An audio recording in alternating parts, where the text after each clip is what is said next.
The last sound Peter heard before he was quite alone were the mermaids retiring one by one to their bedchambers under the sea.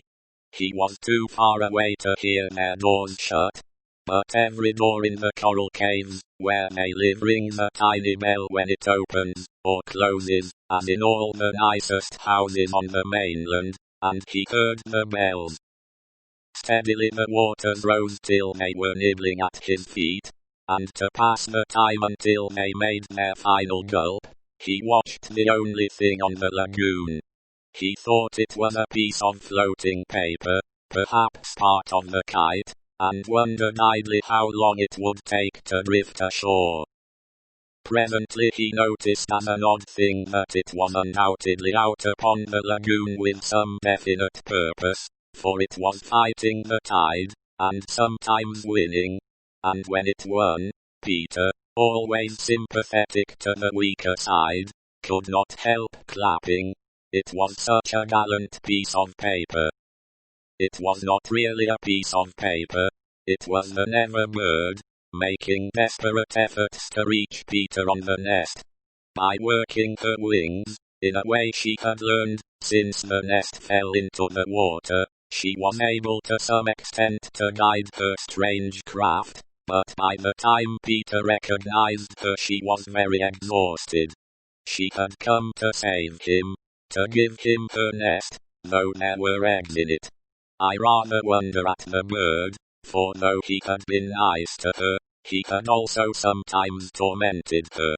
I can suppose only that, like Mrs. Darling and the rest of them, she was melted, because he had all his first teeth. She called out to him what she had come for, and he called out to her what she was doing there, but of course neither of them understood the other's language. In fanciful stories people can talk to the birds freely, and I wish for the moment I could pretend that this were such a story, and say that Peter replied intelligently to the Never bird, but truth is best, and I want to tell you only what really happened. Well, not only could they not understand each other, but they forgot their manners. I want you to get into the nest, the bird called, speaking as slowly and distinctly as possible, and then you can drift ashore, but I am too tired to bring it any nearer, so you must try to swim to it. What are you quacking about? Peter answered. Why don't you let the nest drift as usual? I want you, the bird said, and repeated it all over. Then Peter tried slow and distinct. What are you quacking about? And so on. The Never bird became irritated. They have very short tempers. You dunderheaded little jay, she screamed. Why don't you do as I tell you? Peter felt that she was calling him names, and at a venture he retorted hotly. So are you. Then rather curiously they both snapped out the same remark. Shut up. Shut up. Nevertheless the bird was determined to save him, if she could, and by one last mighty effort she propelled the nest against the rock. Then up she flew, deserting her eggs, so as to make her meaning clear. Then at last he understood, and clutched the nest, and waved his thanks to the bird as she fluttered overhead. It was not to receive his thanks, however, that she hung there in the sky. It was not even to watch him get into the nest. It was to see what he did with her eggs. There were 2 large white eggs, and Peter lifted them up, and reflected. The bird covered her face with her wings, so as not to see the last of them, but she could not help peeping between the feathers. I forget whether I have told you that there was a stave on the rock, driven into it by some buccaneers of long ago to mark the site of buried treasure. The children had discovered the glittering hoard, and when in a mischievous mood used to fling showers of moidores, diamonds, pearls and pieces of eight to the girls, who pounced upon them for food, and then flew away, raging at the scurvy trick that had been played upon them. The stave was still there, and on it Starkey had hung his hat, a deep tarpaulin, watertight, with a broad brim. Peter put the eggs into this hat, and set it on the lagoon. It floated beautifully.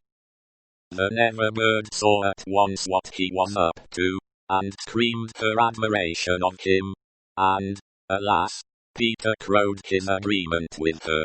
Then he got into the nest, reared the stave in it as a mast, and hung up his shirt for a sail. At the same moment the bird fluttered down upon the hat, and once more sat snugly on her eggs. She drifted in one direction, and he was borne off in another, both cheering. Of course when Peter landed he beached his bark, small ship, actually the Neverbird's nest in this particular case in point, in a place where the bird would easily find it. But the hat was such a great success that she abandoned the nest.